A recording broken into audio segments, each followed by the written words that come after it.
রাসূল সাল্লাল্লাহু আলাইহি ওয়াসাল্লাম সাহাবাদেরকে নিয়ে একবার বসা, হঠাৎ করে এক সাহাবী এসে বললেন, ইয়া রাসূলুল্লাহ হালাকতু ইয়া রাসূলুল্লাহ, হে আল্লাহর রাসূল আমি তো শেষ।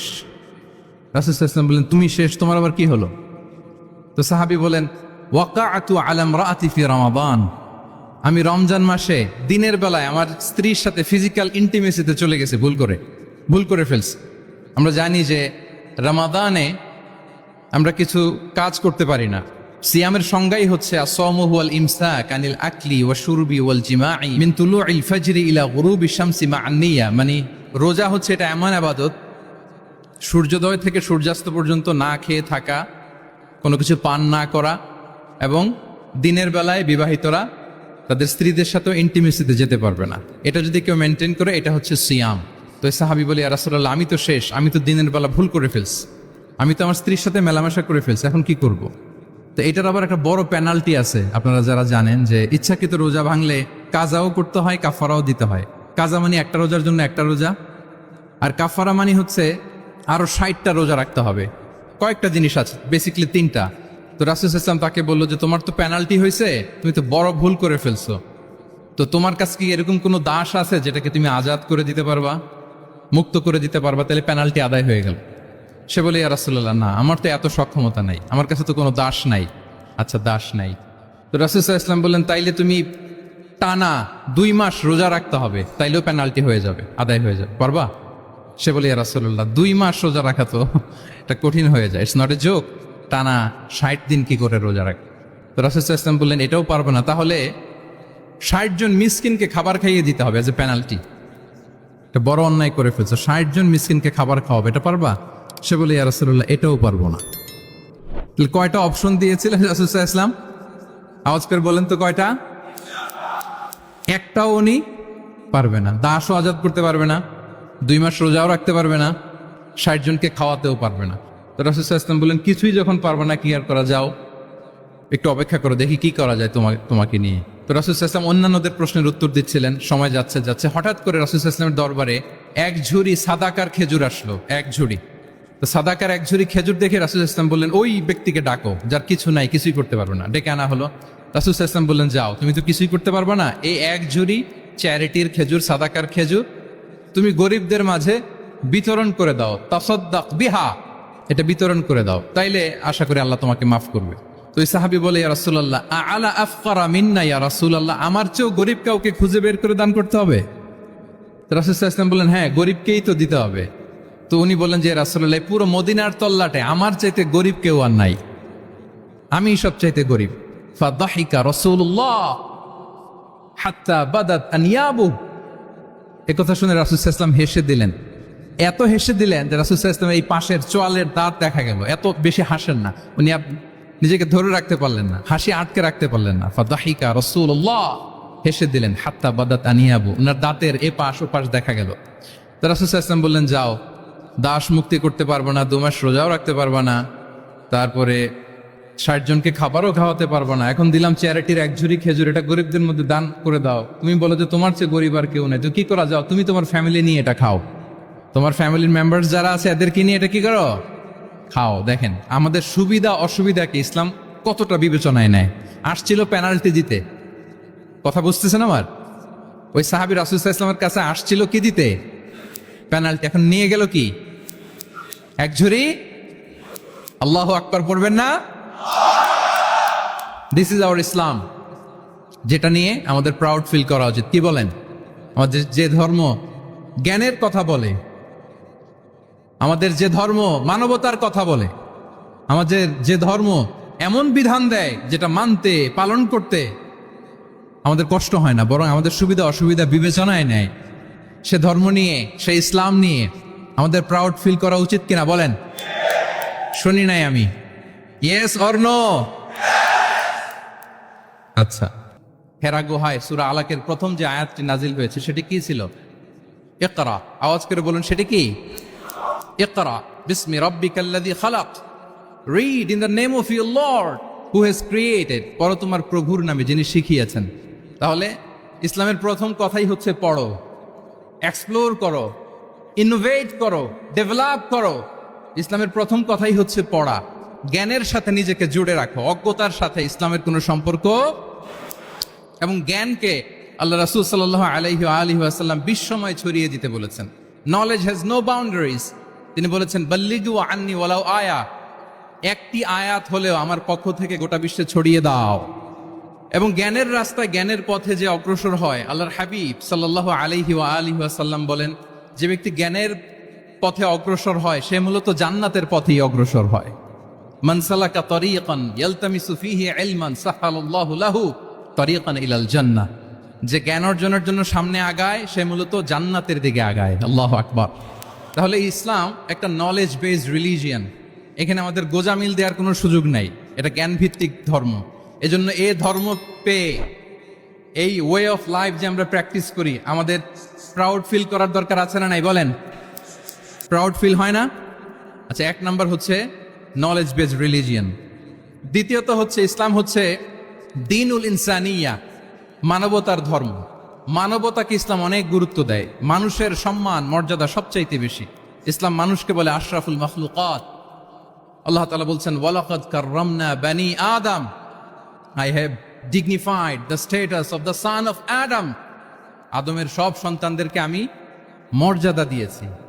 তিনি বলেননি যে আমি মুমিনদেরকে শুধু মর্যাদা দিয়েছি, শুধু মুসলিমদের মর্যাদা দিয়েছি, কেবলমাত্র মুসল্লিদেরকে মর্যাদা দিয়েছি, এমন তিনি বলেননি। ওয়ালাকাদ কাররামনা বানি আদম, গোটা বনি আদমকে, মুসলিম অমুসলিম নির্বিশেষে সব বনি আদমকে আমি সম্মানিত করেছি। আল্লাহু আকবার। এভাবে ইসলাম মানবতার কথা বলে এবং মানুষের জন্য যে কাজ করে ইসলাম তাকে শ্রেষ্ঠ মানুষ বলেছে। খায়রুন নাস আনফাউহুম লিন-নাস, মানুষের মধ্যে শ্রেষ্ঠ সে মানুষ যে অন্যের কাজে লাগে, যে মানবতার উপকারে আসে, সে শ্রেষ্ঠ মানুষ। এভাবে ইসলাম মানবতার জয়গান গেয়েছে। আল্লাহ রাসূল সাল্লাল্লাহু আলাইহি ওয়া আলিহি ওয়াসাল্লামের সামনে দিয়ে একবার একটা লাশ যাচ্ছিল, তিনি সাহাবাদেরকে নিয়ে বসেছিলেন। হঠাৎ ওই লাশ দেখে রাসূল সাল্লাল্লাহু আলাইহি ওয়াসাল্লাম দাঁড়িয়ে গেলেন। সাহাবারা বললেন, ইয়া রাসূলুল্লাহ ইন্নাহু ইয়াহুদি, এটা ইহুদির লাশ। কার লাশ? জুইশ ইহুদির লাশ। আপনি দাঁড়ালেন যে? রাসূল সাল্লাল্লাহু আলাইহি ওয়াসাল্লাম বললেন আওয়ালাইসাত নাফসান, সে হোক ইহুদি, সে কি মানুষ নয়? এটা কি একটা প্রাণ নয়? এটা কি একটা আত্মা নয়? আমি তো ইহুদি, খ্রিস্টান, আস্তিক, নাস্তিক সেটা দেখিনি, আমি মানুষ, এ কারণে সম্মান দিয়ে দাঁড়িয়ে গিয়েছি। আল্লাহু আকবার। তাহলে ইসলাম হচ্ছে দ্য রিলিজিয়ন অফ হিউম্যানিটি, মানবতার ধর্ম। যারা আমাদেরকে মানবাধিকার শিখায়, যারা মানবতার কথা বলতে যায় আমাদের কাছে এসে, তাদের খুব ভালো করে এগুলো জেনে নেওয়া উচিত যে ১৫০০ বছর আগে ইসলাম যেভাবে মানবতাকে উচ্চে তুলে ধরেছে, মানুষের মর্যাদাকে সবচেয়ে উপরে তুলে ধরেছে, মানুষকে আশরাফুল মাখলুকাত বলেছে, নতুন করে মানবতা তাদের কাছ থেকে আমাদের শেখা লাগবে না। তাহলে এক নাম্বার হচ্ছে ইসলাম জ্ঞান ভিত্তিক ধর্ম। ২ নম্বরে বললাম ইসলাম হচ্ছে মানবতার ধর্ম। ৩ নম্বর হচ্ছে ইসলামে আল্লাহ তাআলা যে সমস্ত বিধিবিধান আমাদেরকে দিয়েছেন, ইসলামের যে রুলিংস গুলো আছে এগুলো খুব ফ্লেক্সিবল, এগুলো অত্যন্ত লাইফ ওরিয়েন্টেড। ইসলামের বিধানগুলো সোসাইটি ওরিয়েন্টেড। মোটেও আপনার কাছে এটাকে অসম্ভব মনে হবে না, মানতে যে কঠিন লাগবে না, বুঝতে সহজ, মানতে সহজ, এরকম চমৎকার বিধিবিধান আল্লাহ তাআলা ইসলামের ভেতরে দিয়েছেন। তার মানে মানুষের সুবিধা অসুবিধাকে ইসলাম আমলে নেয়। আমাদের সাধ্যের বাইরে কোনো বিধান আল্লাহ তাআলা ইসলামে চাপিয়ে দেননি। লা ইউকাল্লিফুল্লাহু নাফসান ইল্লা উসআহা, সাধ্যের বাইরে আল্লাহ তাআলা কোনো বিধান আমাদের উপর চাপিয়ে দেন নাই। কোনো কিছু যদি আমাদের আউট অফ ক্যাপাসিটি হয়, এরকম কোনো বিধান আল্লাহ আমাদেরকে দেন নাই। বরং ইসলামের সবগুলো বিধান আপনার কাছে খুবই যুক্তি সুলভ লাগবে, খুবই স্বভাব সুলভ লাগবে, আপনার নেচারের সাথে, আপনার চাহিদার সাথে এটা খুব যায়, খুব স্যুট করে, এমন বিধান আল্লাহ তাআলা দিয়েছেন। আল্লাহ তাআলা বলছেন ওয়ামা জাআলা আলাইকুম ফিদ্দীন মিন হারাজ, দিনের ভেতরে, ইসলামের ভেতরে আমি কোনো হারাজ রাখিনি, জটিলতা রাখিনি, কাঠিন্যতা রাখিনি, বরং সহজ করে ইসলামকে তোমাদের জন্য আমি দিয়েছি।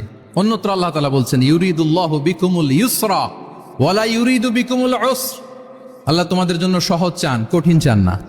আমরা অনেক সময় না বুঝে ইসলামকে খুব কঠিন করে প্রেজেন্ট করি, উপস্থাপন করি।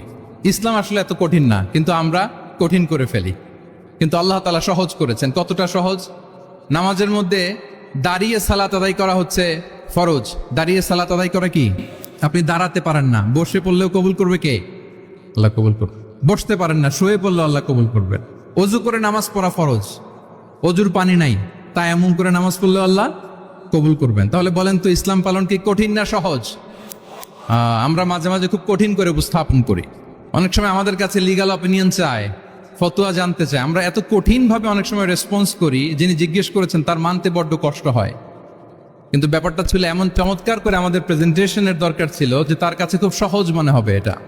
কারণ যে সমস্ত বিধিবিধান আল্লাহ তাআলা আমাদেরকে দিয়েছেন ইসলামে, এগুলো মানাটা আমাদের জন্য সহজ, ফ্লেক্সিবল। ইসলামের একটা বিধান হচ্ছে আত-তাইসির, ফ্লেক্সিবিলিটি।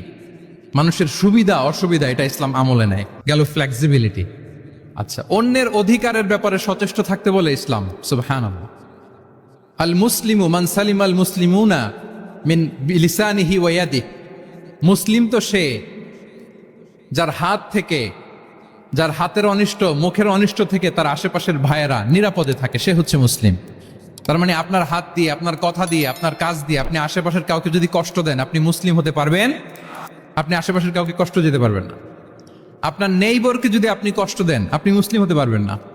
আপনি অন্যের প্রাইভেসিতে যদি ইন্টারফেয়ার করেন, কারো প্রাইভেসি যদি ভায়োলেট করেন, আপনি ভালো মুসলিম হতে পারবেন?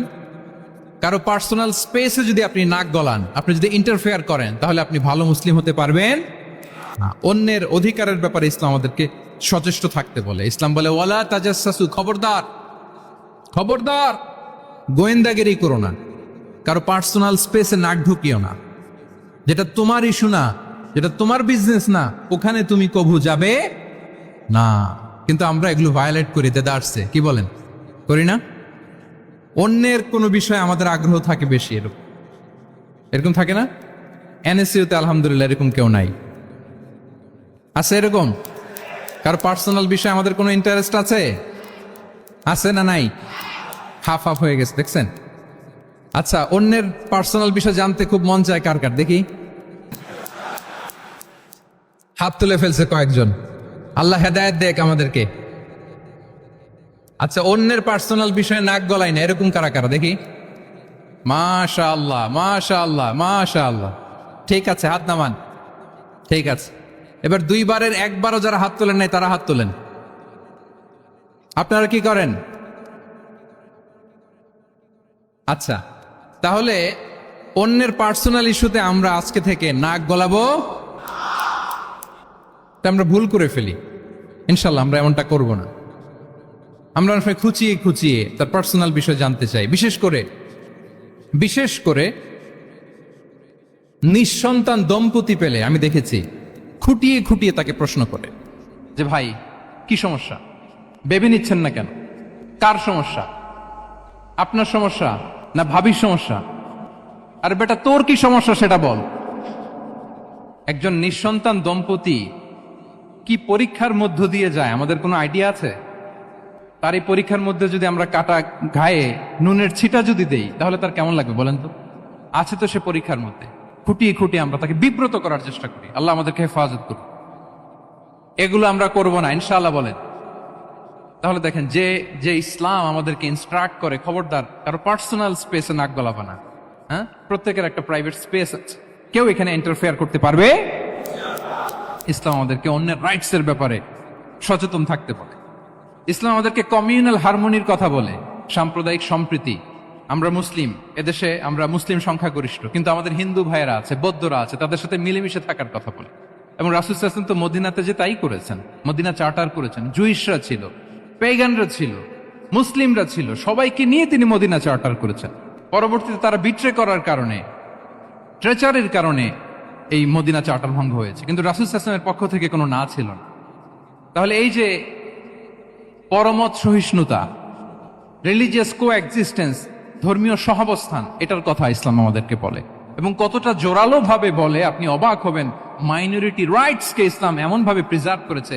আল্লাহ রাসূল সাল্লাল্লাহু আলাইহি ওয়াসাল্লাম বলেন, কোন হিন্দু, কোন মাইনরিটি, কোন সংখ্যালঘু, শব্দটা যদি আমাদের পছন্দের না, বোঝানোর জন্য বলছি, কোন অমুসলিম যদি মুসলিমদের পাশে থাকে এবং কোন মুসলিম যদি তার রাইটকে ভায়োলেট করে, যেমন আপনি মুসলিম, আপনার নেইবার হচ্ছে হিন্দু, আপনি যদি তার হক নষ্ট করেন, জোর করে তার জমি দখল করেন, তাকে তার প্রাপ্য থেকে বঞ্চিত করেন, রাসূল সাল্লাল্লাহু আলাইহি ওয়াসাল্লাম বলেন কিয়ামতের দিন আমি ওই হিন্দুর পক্ষে মুসলিমের বিপক্ষে বাদী হয়ে দাঁড়াবো।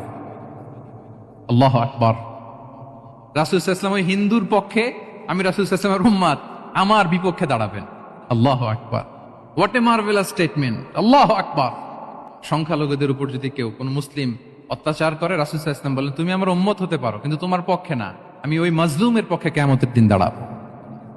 দিস ইজ ইসলাম। ইসলাম আমাদেরকে অন্য যে ফেইথ আছে, Islam teaches us to respect other faith. অন্যান্য যে ফেইথ গুলো আছে এগুলোর প্রতি শ্রদ্ধা দেখাতে বলে, সম্মান দেখাতে বলে। আল্লাহ তাআলা বলছেন, ওয়ালা তাসুব্বুল্লাযীনা ইয়াদউনা মিন দুনিল্লাহি ফায়াসুব্বুল্লাহা আদওয়ান বিগাইরি ইলম। ওহে বিশ্বাসীরা, আল্লাহকে ছাড়া তারা যাদেরকে ডাকে, যাদের উপাসনা করে, ওই সমস্ত দেব দেবীকে তোমরা গালি দিও না। ফলে রাগান্বিত হয়ে অজ্ঞতাবশত তারা আল্লাহকে গালি দিবে। কথা বুঝতে পেরেছেন? ওরা নানা কিছুর উপাসনা করে, কিন্তু আমরা কি যেসব জিনিসের তারা উপাসনা করে তাদেরকে গালি দিতে পারবো বলেন? আল্লাহ স্পষ্ট করে বলেছেন, খবরদার তাদের দেবতাদের গালি দিও না, তাহলে ওরা আল্লাহকে গালি দিবে। তাহলে কেমন যেন আল্লাহকে গালি খাওয়ানোর কারণ হলাম কে? আমি। কেউ যদি অন্য ধর্মকে ছোট করে, সে মূলত ইসলামকে ছোট করে। আই রিপিট, আমি আবারও বলছি, যে অন্য ধর্মকে ছোট করে সে ইসলামকে ছোট করে। তাহলে অন্যান্য যে ফেইথ আছে এগুলোর ব্যাপারে আমাদেরকে শ্রদ্ধাশীল থাকতে বলেছে ইসলাম। সর্বশেষ ব্যালেন্সড অ্যাপ্রোচের কথা ইসলাম আমাদেরকে বলেছে, আমরা যেন ভারসাম্যপূর্ণ জীবন আচরণে বিশ্বাসী হই। আমাদের কথায়, আমাদের কাজে, আমাদের বিশ্বাসে, আমাদের আচরণে। দাওয়াতি কাজ করার ক্ষেত্রে, ইসলামকে বোঝার ক্ষেত্রে, ইসলামকে বোঝানোর ক্ষেত্রে আমাদেরকে ব্যালেন্সড অ্যাপ্রোচে বিশ্বাসী হতে হবে, ভারসাম্যপূর্ণ আচরণ করতে হবে, যেটাকে আরবিতে বলে আল ওয়াসাতিয়া। সম্মানিত সুধী মণ্ডলী, ওয়াকাযালিকা জাআলনাকুম উম্মাতাও ওয়াসাতা লিতাকুনু শুহাদা আলান নাস ওয়া ইয়াকুনা আর-রাসূলু আলাইকুম শাহীদা। আমরা হচ্ছি মধ্যমপন্থী জাতি। ইসলাম আমাদেরকে বাড়াবাড়িও শেখায় না, ছাড়াছাড়িও শেখায় না, বরং মাঝামাঝি থাকতে বলে। আলহামদুলিল্লাহ বলেন। আমরা শিথিলপন্থীও নই, আমরা কট্টরপন্থীও নই, বরং আমরা মধ্যমপন্থী। আমরা কোন পন্থী বলেন তো? আওয়াজ করে, আমরা কোন পন্থী? আমরা মধ্যমপন্থী। তাহলে ইসলাম বোঝার ক্ষেত্রে, বোঝানোর ক্ষেত্রে, ইসলাম পালন করার ক্ষেত্রে, অনুশীলন করার ক্ষেত্রে আমাদেরকে মধ্যম পন্থা অবলম্বন করতে হবে। বাড়াবাড়িও করা যাবে না, ছাড়াছাড়িও করা যাবে। আমরা শিথিলপন্থীও নই, কট্টরপন্থীও নই, আমরা হচ্ছে মধ্যমপন্থী। তাহলে এরকম অনেকগুলো ফিচার দিয়ে আল্লাহ তাআলা ইসলামকে বৈশিষ্ট্যমণ্ডিত করেছেন। আমি কেবলমাত্র 7টি উল্লেখ করেছি। আচ্ছা, আপনাদের কাছে কি মনে হয়, এই যে ফিচারগুলো দিয়ে আল্লাহ তাআলা ইসলামকে বৈশিষ্ট্যমণ্ডিত করেছেন, ওই ইসলাম পেয়ে, এই মুসলিম আইডেন্টিটি নিয়ে আমাদের প্রাউড ফিল করা উচিত নাকি উচিত না বলেন? Of course, absolutely we should feel proud of our Muslim identity. যে ইসলাম আল্লাহ তাআলা আমাদেরকে দিয়েছেন, এই মুসলিম আইডেন্টিটি নিয়ে আমাদেরকে অবশ্যই গর্ব করা উচিত। এখন আমি বলবো, what should we do to protect our Muslim identity? এই যে আমরা ইসলাম পেলাম, আপনারা বলেছেন যে আমরা ব্লেসড উইথ ইসলাম, ইসলাম পেয়ে আমরা ধন্য। আমাদের এই মুসলিম পরিচয়, এটাকে আমরা রক্ষা করব কিভাবে? এখানে বেশিরভাগ তরুণ যুবক, মাশাআল্লাহ, আপনাদের উদ্দেশ্যে সামান্য কয়েকটি পয়েন্টস বলেই যে আমাদের মুসলিম আইডেন্টিটিকে আমরা কিভাবে প্রোটেক্ট করব, কয়েকটা পয়েন্ট বলেই আমি আমার আলোচনা শেষ করবো ইনশাআল্লাহ বিইذনিল্লাহ। মৌলিকভাবে যদি বলতে হয়, আমাদের এই মুসলিম আইডেন্টিটি যদি আমাদেরকে প্রিজার্ভ করতে হয়, প্রোটেক্ট করতে হয়, সর্বপ্রথম যেটা আমাদেরকে করতে হবে সেটা হচ্ছে অন টাইমে আমাদেরকে সালাত আদায় করতে হবে। Times prayer on time. Push yourself to go to mosque for offering সালাহ। নিজেকে পুশ করতে হবে। প্রথম হিসেব নিবেন। এনএসইউর যুবক ভাইয়েরা আমার দিকে তাকান। প্রথম আল্লাহ তাআলা হিসেব নিবেন কিয়ামতের ময়দানে এই সালাতের। আউয়ালু মা ইউহাসাবু বিহিল আবদু ইয়াউমাল কিয়ামাতি আস-সালাহ। সর্বপ্রথম আল্লাহ তাআলা সালাতের হিসাব নেবেন। এই সালাতের হিসাব যদি আমরা সুন্দর করে দিতে পারি, সব সুন্দর হয়ে যাবে। এবং ঈমান আর কুফরের মাঝে পার্থক্য হচ্ছে এই সালাহ। আওয়াজ করে বলুন, ঈমান আর কুফরের মাঝে পার্থক্য কি? এটাতে কোনো ছাড় নাই, compulsory. Push yourself to offer Salah on time. এটাই আমাদের আইডেন্টিটি। মুসলিম আইডেন্টিটির প্রথম কথা হচ্ছে সালাত। যার সালাত নাই তার ঈমান নাই। আওয়াজ করে বলেন, যার সালাত নাই তার কি নাই? আমাদের অনেক তরুণরা মুসলিম উম্মার মুক্তি কিভাবে হবে এটা নিয়ে খুব পেরেশান, কিন্তু সালাতের ব্যাপারে উদাসীন। এরকম আছে না নাই? এটা হইল? এটা যায়? যে ব্যক্তি মুসলিম উম্মার মুক্তি নিয়ে টেন্সড, সে সালাতে উদাসীন, এটা মেনে নেওয়া যায়? তাহলে মুসলিম আইডেন্টিটি প্রোটেক্ট করতে হলে সর্বপ্রথম আমাদেরকে সালাতে যত্নবান হতে হবে, 1 নাম্বার। 2 নাম্বার হচ্ছে আল কোরআন আল কারিমের সাথে আমাদের অ্যাটাচমেন্টটাকে মজবুত করতে হবে। এক নম্বর হচ্ছে সালাত, মুসলিম আইডেন্টিটির। 2 নম্বর হচ্ছে কোরআন। আওয়াজ করে বলেন, 2 নম্বর কি? কোরআনের সাথে আমাদের অ্যাটাচমেন্ট বাড়াইতে হবে। অনেকের কোরআনের ইন ডেপথ নলেজ অনেক ভালো, কোরআনের রিফ্লেকশন গুলো খুব ভালো জানে, কিন্তু কোরআন তেলাওয়াতের বেহাল দশা। এরকম আছে না? আবার আমাদের অনেক ভাইদের কোরআন তেলাওয়াত মাশাআল্লাহ খুব বিশুদ্ধ, কিন্তু তার আবার কোরআনের রিফ্লেকশন গুলো জানা নেই। দুইটাই আমাদের জন্য crisis. Recitation and reflection both are needed. দুইটাই লাগবে, দুইটাই লাগবে। যে প্রজন্ম কোরআন জানে না তারা কখনো সফল হতে পারে না। আই রিপিট, আমি আবারও বলছি, যে প্রজন্ম কোরআন জানে না তারা কখনো সফল হতে পারে। তাহলে আমাদের মুসলিম আইডেন্টিটিকে যদি প্রিজার্ভ করতে হয়, প্রোটেক্ট করতে হয়, প্রথমে আমাদেরকে সালাতের ব্যাপারে সোচ্চার হইতে হবে, সচেতন হইতে হবে। 2 নম্বরে কোরআনের সাথে আমাদেরকে অ্যাটাচমেন্ট বাড়াইতে হবে।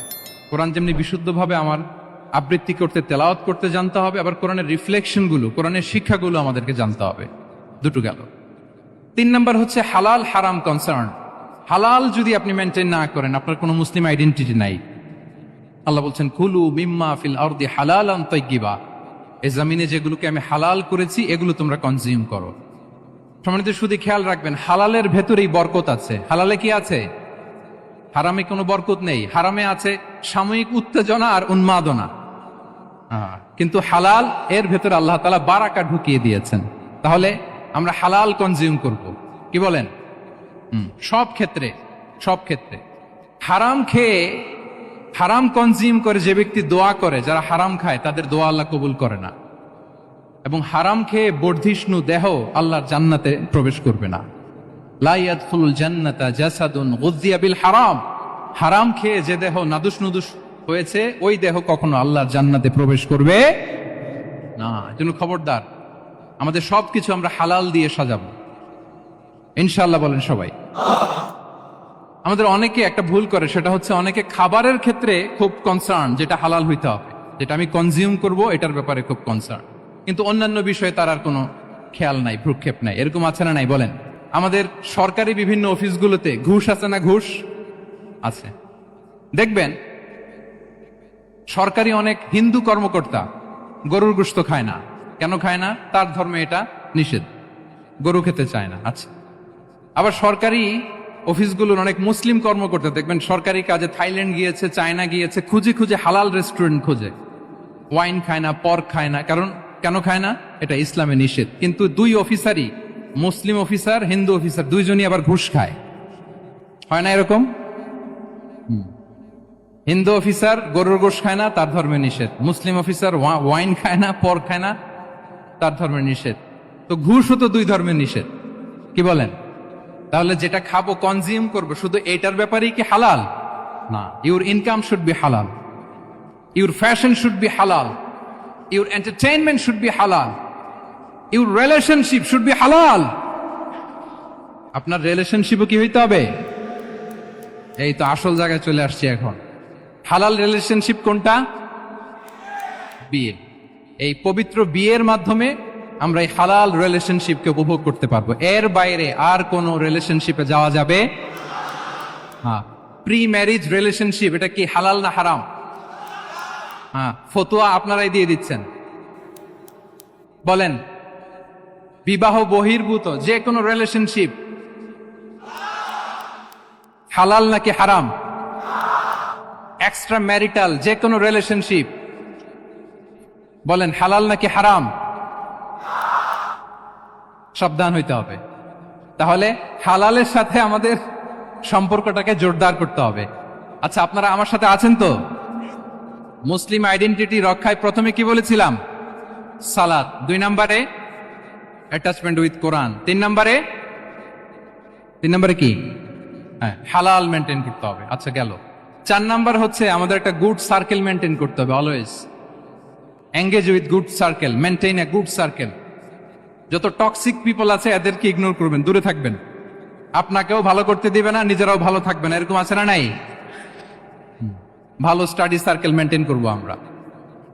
দিনের মৌলিক বিষয়গুলো শেখার জন্য একটা ভালো সার্কেল মেনটেন করব। এমন সার্কেলে থাকবেন, এমন লোককে বন্ধু বানাবেন যাকে দেখলেই আল্লাহর কথা স্মরণ হয়, কি বলেন? এরকম একটা ভালো পরিবেশ খুঁজে নেন। একটা দিনী সার্কেল খুঁজে নেন। Never stop learning Islamic knowledge. যারা এই যে নলেজ শেয়ারিং সেশন করে, ইসলামিক হালাকা করে, কোরআনিক স্টাডি সার্কেল করে, এই সার্কেলগুলোর সাথে আমরা থাকবো ইনশাআল্লাহ। কি বলেন, সবাই থাকবেন তো? তা না হলে মুসলিম আইডেন্টিটি আমরা প্রোটেক্ট করতে পারবো। আচ্ছা, 5 নম্বরে হচ্ছে এঙ্গেজ উইথ গুড ওয়ার্ক। কল্যাণমূলক কাজের সাথে নিজেকে আমরা জড়িয়ে রাখবো। এই যে টাইমটা আপনার লাইফের সবচেয়ে ক্রিম টাইম আপনি পার করছেন, বেশিরভাগ শ্রোতাই তো এখানে তরুণ এবং যুবক, এই সময় আপনি আর পাবেন না, কখনো পাবেন না। এই টাইমটাকে যেন আমরা কাজে লাগাই। এমন সময় আপনারা পার করছেন, আপনারা চাইলে বাতাসের গতিকে আপনারা পাল্টে দিতে পারেন, সাগরের স্রোতকে উল্টে দিতে পারেন, আপনারা চাইলে ইতিহাস গড়তে পারেন। এই যে 24-এর এই যে আপরাইজিং হলো, কারা করেছে এটা? হ্যাঁ, প্রবীণরা না নবীনরা? বলেন তো। এই যে আবু সাইদ বুক টান টান করে যে দাঁড়িয়েছে, সে কি বুড়া মানুষ ছিল না যুবক ছিল আপনাদের মতো? আল্লাহ রাসূল সাল্লাল্লাহু আলাইহি ওয়া আলিহি ওয়াসাল্লাম তিনি বলেন, ইগতানিম খামসান ক্বাবলা খামসিন। 5 জিনিস ফুরিয়ে যাওয়ার আগে 5 জিনিসকে গনিমত মনে করো, গুরুত্বপূর্ণ মনে করো। এর মধ্যে একটা হচ্ছে শাবাবাকা ক্বাবলা হারামিক। তোমার বার্ধক্য আসার আগে তোমার এই যৌবনকে, প্রৌঢ়ত্বের আগে এই যৌবনকে কাজে লাগাও। এবং কিয়ামতের দিন আল্লাহ তাআলা 7 শ্রেণীর ব্যক্তিকে তার সুশীতল আরশের নিচে ছায়া দিবেন, যেদিন আল্লাহর আরশের সুশীতল ঠান্ডা ছায়া ছাড়া আর কোনো ছায়ার ব্যবস্থা থাকবে না। ওই 7 শ্রেণীর ব্যক্তির মধ্যে এক ব্যক্তি হচ্ছে ওয়াশাবুন নাশাআ ফি ইবাদাতিল্লাহ। এমন যুবক যে আল্লাহর ইবাদতে তার যৌবনকে কাটিয়েছে। বলেন, ওইরকম যুবক হতে আমরা চাই কি চাই না? তাহলে আমাদের এই যৌবনকে আমরা কাজে লাগাবো। 6 নম্বরে হচ্ছে কনসিস্টেন্সি, ধারাবাহিকতা। আরবিতে বলে আল মুদাওয়ামা। এই যে আজকে মাশায়েখরা এখানে কথা বলবেন, এত মোটিভেটেড হয়েছেন, কালকে থেকে মাশাআল্লাহ নামাজ, নফল রোজা, কোরআন তেলাওয়াত শুরু করছেন, কিন্তু 10 দিন পরে আবার শেষ, 1 সপ্তাহ পরে আবার আর নাই মোটিভেশন। এরকম হয় কি হয় না? আমরা কি শুধু 7 দিনের জন্য মোটিভেশন নেব আজকের কনফারেন্স থেকে, নাকি আজীবনের জন্য নেব? আজীবনের জন্য নেব। ধারাবাহিকভাবে রেগুলার আমরা কিছু নফল ইবাদত করব, রেগুলার আমরা আধা পৃষ্ঠা হলেও আল্লাহর কিতাব কোরআন তেলাওয়াত করব, প্রতিদিন 2টি আয়াত হলেও আমরা অর্থ পড়ব, একটি হলেও আল্লাহ রাসূল সাল্লাল্লাহু আলাইহি ওয়াসাল্লামের হাদিস আমরা পড়ব। তাহলে ধারাবাহিক আমল আল্লাহর কাছে খুব প্রিয়। আহাব্বুল আ'মালি ইলাল্লাহি আদওয়ামুহা ওয়া ইন কাল্লা।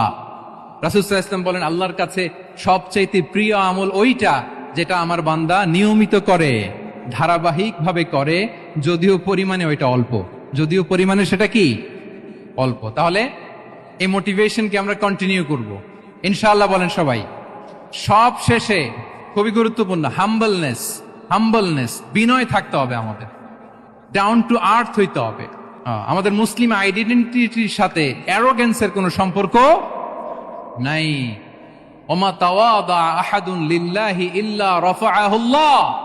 রাসূল সাল্লাল্লাহু আলাইহি ওয়াসাল্লাম বলেন, যে আল্লাহর জন্য বিনয়ী হয়, নিচু হয়, আল্লাহ তাকে সম্মানিত করেন। বলেন, আমরা সম্মানিত হতে চাই কি চাই না? রাসূল সাল্লাল্লাহু আলাইহি ওয়াসাল্লাম দোয়া করতেন, আল্লাহুম্মা জাআলনি সাবুরা ওয়া জাআলনি শাকুরা ওয়া জাআলনি ফি আইনি সাগীরা ওয়া ফি আ'য়ুনিন নাসি কাবীরা। হে আল্লাহ, আপনি আমাকে শুকরগুজার বান্দা বানান। হে আল্লাহ, আপনি আমাকে ধৈর্যশীল বান্দা বানান। হে আল্লাহ, আপনি আমাকে আমার নিজের চোখে আমাকে ছোট বানান, মানুষের চোখে আপনি আমাকে বড় বানান। রাসূল সাল্লাল্লাহু আলাইহি ওয়াসাল্লাম নিজ চোখে ছোট থাকতে চেয়েছেন, ফলে গোটা বিশ্বের চোখে রাসূল সাল্লাল্লাহু আলাইহি ওয়াসাল্লামকে বড় মহামানব বানিয়েছেন কে? এখন আপনি নিজের চোখেই যদি বলেন যে আমি অনেক বড়, তাহলে হবে না। এই হাম্বলনেসটা আমাদের থাকতে হবে। সম্মানিত ভাইয়েরা, আমাদের অনেক তরুণদেরকে আমি দেখি যে নতুন দিনে ফিরেছে, নতুন তার মধ্যে উপলব্ধি আসছে, রিয়েলাইজেশন আসছে যে আগে রং ট্র্যাকে ছিলাম, এখন রাইট ট্র্যাকে আসতে চাই, ইসলামকে অনুশীলন করতে চাই। আলহামদুলিল্লাহ, খুব ভালো। তো তার যখন রিয়েলাইজেশন আসছে, সে কিছু পড়াশোনা শুরু করে দেয়, কিছু পড়াশোনা করে, কিছু স্কলারসদের লেকচার শুনে। তো অনেক তরুণের মধ্যে এই সমস্যাটা একটা কমন ফেনোমেনা, যে একটু পড়াশোনা করে, একটু কিছু স্কলারসদের লেকচার শুনেই ও মনে করে যে আমি সব জেনে গেছি। কি মনে করে? আমি সব জেনে গেছি। এরপরে এখানেই ক্ষান্ত হয় না, এরপরে সে ভুল ধরতে আরম্ভ করে স্কলারসদের। সে বলে যে উনি এই ভুল করছে, উনি এই ভুল করছে, উনি ভ্রান্ত, উনি বাতিল। এরকম একটা কমন ফেনোমেনা আমাদের মধ্যে আছে না নাই? বলেন না, অ্যাবসলিউটলি রং। শিক্ষানবিশ যারা, তারা এটা করবে না। কিছুই শিখেননি আপনি, কিছুই জানেননি, এখনো অনেক দূর যেতে হবে আপনাকে। কোনো বিষয়ে কমেন্টস করতে গেলে, কোনো ইস্যু নিয়ে আপনাকে মন্তব্য করতে গেলে আপনাকে অগাধ পাণ্ডিত্য অর্জন করতে হবে। তারপর আপনি সে বিষয়ে কথা বলতে পারবেন। তাহলে এই জাতীয় অ্যাটিটিউড যেন কখনো, এগুলো শয়তান করে, এই অ্যাটিটিউড যদি আমার মধ্যে ঢুকে আপনি হয়তো ইসলাম থেকেও দূরে সরে যাবেন। আল্লাহ এই ধরনের অ্যাটিটিউড থেকে আমাদেরকে হেফাজত করুক, আমরা পড়ি আমিন। তাহলে সম্মানিত সুধী, being proud of our Muslim identity, এই টপিক নিয়ে আমি দুইটা বিষয়ে কথা বলেছি, যে আমরা কিভাবে আমাদের এই মুসলিম আইডেন্টিটিকে প্রিজার্ভ করব, প্রোটেক্ট করব, আর কেন আমাদের এই মুসলিম আইডেন্টিটি নিয়ে গর্ববোধ করা উচিত। সম্মানিত সুধী মণ্ডলী, ইসলাম হচ্ছে আমাদের কোর আইডেন্টিটি, এবং ওমরে ফারুক রাদিয়াল্লাহু তাআলা আনহু বলেছেন, এখানে ইসলামই আমার সম্মান, ইসলামই আমার ইজ্জত। ইসলামের বাইরে যেয়ে যদি আমরা ইজ্জত খুঁজতে চাই, আমাদেরকে আল্লাহ তাআলা অপমানিত করবেন। তাহলে আমরা বোল্ডলি যেন এটা বলি যে আমি মুসলিম। আল্লাহ তাআলা বলছেন, ওমান আহসানু কাওলাম মিম্মান দাআ ইলাল্লাহি ওয়া আমিলা সালিহাও ওয়া ক্বালা ইন্নানি মিনাল মুসলিমিন। তার চেয়ে শ্রেষ্ঠ কথা আর কার হতে পারে যে মানুষকে আল্লাহর দিকে ডাকে, নিজে সৎকর্ম করে আর বলে ইন্নানি মিনাল মুসলিমিন, নিশ্চয় আমি মুসলমান, নিশ্চয় আমি কি, বোল্ডলি প্রাউড ফিল করে আমরা বলতে পারবো না যে আমি মুসলিম? পারবো? হ্যাঁ, নাকি সংশয় কাজ করে? করে? বলেন, আমরা আমাদের মুসলিম আইডেন্টিটিকে ওন করতে চাই কি চাই না? সবাই চাই। আমাদের আসল পরিচয় কি বলেন? মুসলিম। এরকম মুষ্টিবদ্ধ হাত উঁচু করে বলেন, আমাদের পরিচয় কি? আমি প্রশ্ন করলে উত্তর দিতে পারবেন? আওয়াজ করে বলেন, আমি কে? তুমি কে? আমি কে? তুমি কে? আমি কে? তুমি কে? ওয়াকালা ইন্নানি মিনাল মুসলিমিন। তার চেয়ে শ্রেষ্ঠ ঘোষণা, শ্রেষ্ঠ কথার কার হতে পারে যে বলে যে আমি মুসলিম? এটাই আমাদের আসল পরিচয়। আমরা যেন হৃদয় থেকে আমাদের এই মুসলিম আইডেন্টিটিকে ওন করতে পারি। আল্লাহ তাআলা আমাদেরকে তৌফিক দান করুক, আমরা বলি আমিন। সম্মানিত সুধী মণ্ডলী, ইসলাম হচ্ছে সময়ের অপরিহার্য বাস্তবতা। ইসলাম আমাদেরকে সঠিক জীবন দর্শন শেখায়। আপনি জীবনে সুখী হতে চান, সমৃদ্ধ হতে চান, সফল হতে চান, জীবনের প্রতিটি অঙ্গনে আপনি ইসলামকে প্র্যাকটিস করুন, আপনি সুখী হবেন for sure, I am telling you.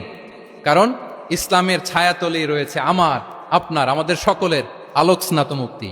আল্লাহ তাআলা আমাদের সবাইকে কথাগুলো বোঝার ও আমল করার তৌফিক দান করুক। হাদা মা ইনদি ওয়াল ইলমু ইনদাল্লাহি আলাইহি তাওয়াক্কালতু ওয়া ইলাইহি উনীব।